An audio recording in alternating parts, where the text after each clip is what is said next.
Béatrice Damiba, qui a été ministre de l'Environnement sous le CNR, le Conseil national de la Révolution, est une inconditionnelle de la nature. C'était une des 3 luttes quand j'étais ministre de l'Environnement.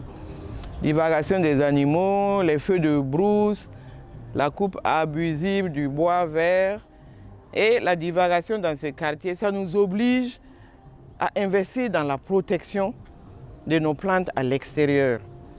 Alors que les plantes seraient plus belles sans les grillages. Mais on est obligé de les enfermer, de les emprisonner dans les grillages. Parce que sinon, il y a même des bœufs qui passent parfois ici. Béatrice Damiba aime énormément les plantes. L'hibiscus ici est une plante vedette chez cette femme journaliste admise depuis 10 ans à faire valoir ses droits à la retraite. Pour montrer son attachement à l'hibiscus, Béatrice Damiba a même baptisé sa villa la villa Les Hibiscus. Il y a des périodes où c'est plein de fleurs. Quand vous ouvrez la porte, vous tombez directement sur les hibiscus qui vous accueillent. Et d'où le nom, Villa Les Hibiscus. À l'intérieur de la cour, une diversité d'arbres fruitiers et de fleurs décoratives comme ici, ce palmier cycas. C'est le palmier que j'aime le plus au monde. J'aime, c'est beau. Je trouve que c'est beau. C'est majestueux. Regarde, il y a des moments où quand à l'intérieur les jeunes feuilles poussent, et je les observe tous les jours, ça monte, ça monte, ça monte, et puis ça fait comme ça. On dirait le soleil. Il y a aussi le corosolier, la patate à chair rouge, le papayer, le citronnier et cette variété de maïs atypique à plusieurs épis poussés tout seul dans le jardin de Béatrice Damiba. Je ne l'ai eu nulle part. Peut-être c'est Dieu qui me l'a envoyé. Parce qu'il a poussé tout seul dans ce panier. 8 épis. Évidemment, je me dis que bon, tous ne vont pas donner des graines, mais tout de même, c'est une curiosité. Moi, j'ai appelé ça la bizarrerie ou les mystères de la nature.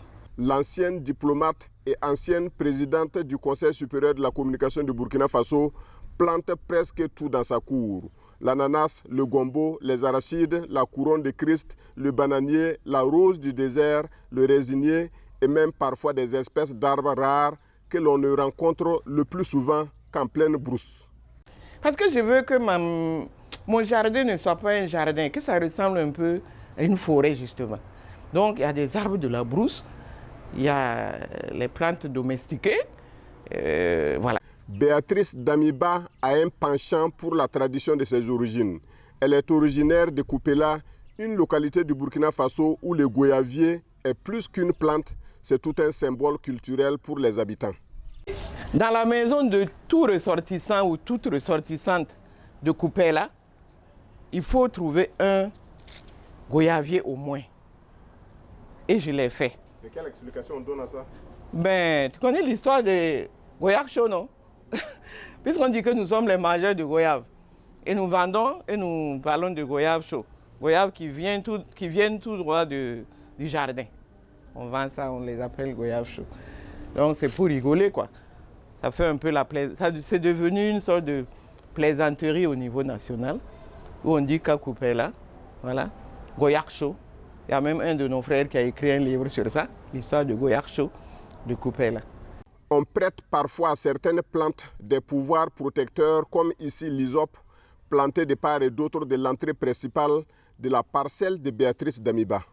On dit que si avant de voyager, vous coupez une branche d'hysope, vous mettez dans votre valise, dans vos affaires, vous êtes sûr que le voyage va bien se passer.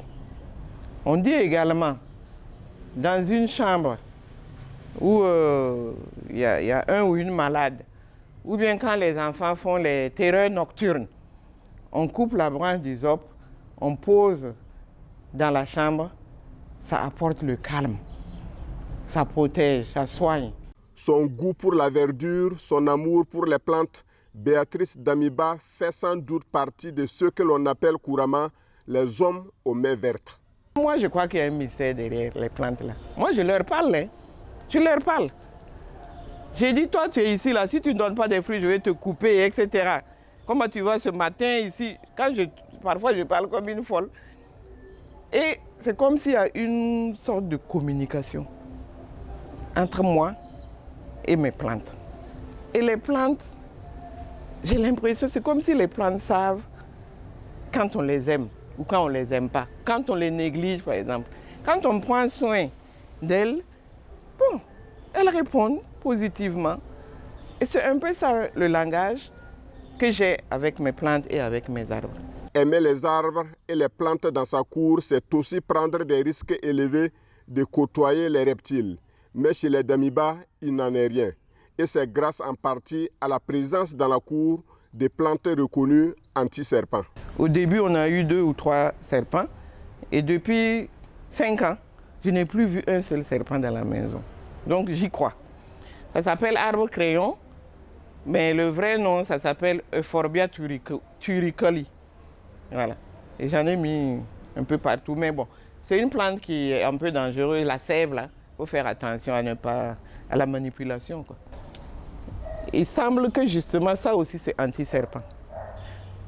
Je l'ai mis à la fois, bon, si c'est anti-serpent, tant mieux, mais aussi parce que c'est beau, c'est joli, des feuilles vertes qui brillent et qui, bien arrosées, se répandent. Je voudrais que ça recouvre tout ça jusqu'au mur. L'entretien d'un tel cadre verdoyant est parfois difficile et exigeant en eau.